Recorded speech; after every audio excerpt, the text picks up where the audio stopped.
देखो गुरु, हम लोगों ने इतनी ज्यादा बात कर चुकी है नेटफ्लिक्स एंड वार्नर ब्रोस के डील के बारे में कि आई थिंक तुम लोग को बेसिक चीजें पता होंगी, तो उसको मैं इधर रिपीट नहीं करूंगा क्योंकि इस डील के अंदर इतने ज्यादा ट्विस्ट आए हैं कि हम लोगों ने सोचा नहीं था कि एक इंटरनेशनल लेवल पर जहाँ पे बिलियन डॉलर्स की बात हो रही है वहां पे हम लोग को इतने सारे वाइल्ड कार्ड एंट्री देखने को मिलेंगे। जी हाँ, ये जो डील हम लोग कंफर्म समझ रहे थे, जहाँ पे नेटफ्लिक्स ने भी पूरा धूम धड़ाके से अनाउंसमेंट कर दी थी कि वार्नर ब्रोस अब उनका हुआ एंड एक साल के अंदर पूरी डील फाइनलाइज हो जाती, तो जितना भी वार्नर ब्रोस का कैटलॉग था वो सारा नेटफ्लिक्स के ऊपर आ जाता एंड यहाँ पे फिर जितने एचबीओ मैक्स के कंटेंट थे उन सभी के ऊपर नेटफ्लिक्स का हाथ रहता है कि वो किनको बनाना चाहता है, किनको नहीं बनाना चाहता है। अब यहाँ पे लोगों के कुछ कंसर्न भी थे कि भाई नेटफ्लिक्स के पास अगर सब कुछ चला जाएगा तो उसके बाद एक मोनोपोली वाली सिचुएशन बन जाएगी, जहाँ पे उनको कितनी मूवीज थिएटर में लानी है, कौन सी मूवी डायरेक्ट नेटफ्लिक्स पर लानी है, ये सब वो लोग काफी अच्छे से डिसाइड कर सकते हैं। एंड मूवी का जो थिएटिकल रन है वो कितना लंबा होगा उसके अंदर काफी बड़ा इंपैक्ट पड़ने वाला था। लेकिन इन सब के बीच में हम लोग को लग रहा था कि जहाँ पे पैरामाउंट अब पीछे हट चुका है क्योंकि वार्नर ब्रोस उनको ज्यादा भाव नहीं दे रहे थे।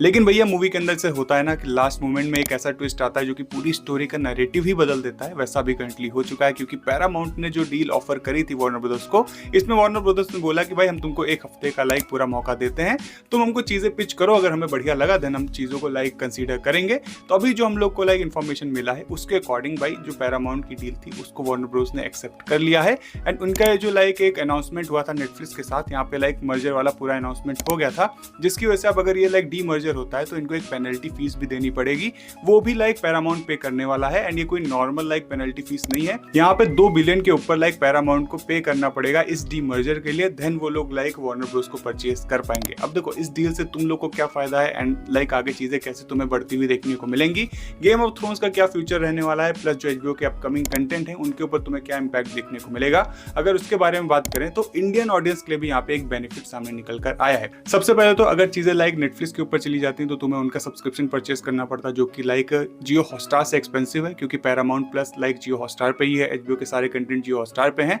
तो इस डील के बाद भी तुम्हें जो भी शोज देखने को मिलेंगे सब जियो हॉटस्टार पर ही रहेंगे। प्लस लोगों को ये भी डर था कि भाई नेटफ्लिक्स थोड़ा सा वोक कल्चर को ज्यादा प्रमोट करता है, तो वो चीजें तुम्हें वार्नर ब्रदर्स के अंदर भी देखने को मिल सकती थी, जो कि अभी तक हमें उनकी मूवीज एंड सीरीज में देखने को नहीं मिलती थी। सो पैरामाउंट के इन होने के बाद अब इस चीज की भी पॉसिबिलिटी बढ़ गई है कि तुम्हें जैसे अभी एचबीओ मैक्स चलता हुआ देखने को मिल रहा था या फिर वार्नर ब्रोस जैसे चलता हुआ देखने को मिल रहा था, उनकी जैसे मूवीज रिलीज हो रही थी वही चीजें तुम्हें आगे भी देखने को मिलने वाली है, उसके अंदर कोई भी चेंजेस नहीं होंगे। वहीं अगर बात करें गेम ऑफ थ्रोन्स सीरीज के फ्यूचर की, तो बताया जा रहा है कि भाई वो तो पूरा आर मार्टिन एंड उस पूरे टीम का डिपार्टमेंट है जहाँ पे वो लोग कौन कौन से शोज बनाना चाहते हैं, वो उनका पूरा कॉल रहेगा कि कौन कौन से शोज वो लोग पिच करेंगे पैरामाउंट वालों को। एंड उधर से अगर जिन शोज को ग्रीन लाइट मिलेगी वो शोज तुम्हें देखने को मिलेंगे। एंड तुम लोगों ने नोटिस करा होगा कि जब भी कोई नया ओटीटी प्लेटफॉर्म अनाउंस होता है तो वो लोग कुछ तगड़े शोज लाते हैं अपने प्रमोशन के लिए। तो बताया जा रहा है कि गेम ऑफ थ्रोन्स से बढ़िया इनके पास कोई मौका नहीं होगा क्योंकि already a night of the seven kingdom इतना बड़ा हिट हो चुका है, तो अब उसके आगे जो भी शोज आएंगे एंड आर मार्टिन की अगर इन्वॉल्वमेंट रहती है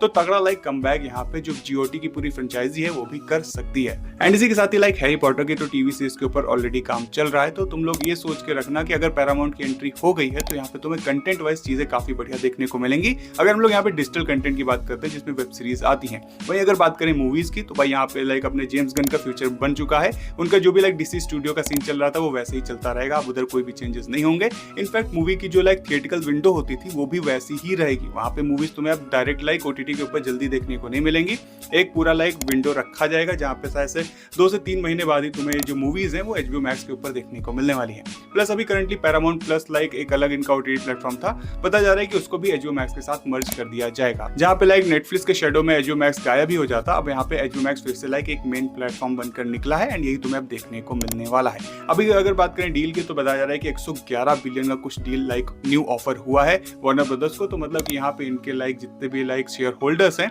उनको तो भयंकर प्रॉफिट होने वाला है। एंड इस डील के अंदर अभी करंटली नेटफ्लिक्स ने ऑफिशियली बैक ऑफ कर लिया है, मतलब कि पैरामाउंट ही वार्नर ब्रोस को परचेज करने वाला है। इस डील को लेकर तुम्हारे क्या थॉट्स हैं, जो भी तुम्हारे ओपिनियंस हैं उसको कमेंट बॉक्स में डेफिनेटली मेंशन कर सकते हो, लेकिन ये कुछ ज्यादा ही एब्सोल्यूट सिनेमा वाला सीन हो चुका है। अब देखते हैं क्या कुछ नए ट्विस्ट आते हैं क्योंकि ट्रम्प भैया का भी हाथ है इस डील के ऊपर एंड जो बैकिंग है पैरामाउंट वालों की वो भाई काफी सारे बड़े बड़े लोगों से है, तो इसी वजह से इस डील का और भी ज्यादा होना अब कंफर्म हो गया है। सो आगे जैसे इसके ऊपर चेंजेस होते रहेंगे मैं तुम्हें इन्फॉर्म करता रहूंगा। फिलहाल के लिए इस वीडियो में बस इतना है, अगर वीडियो अच्छा लगा है देन इसको लाइक करके चैनल को सब्सक्राइब कर सकते हो। मैं मिलता हूं तुमसे अगले वीडियो में, तब तक के लिए till then take care, bye, peace of.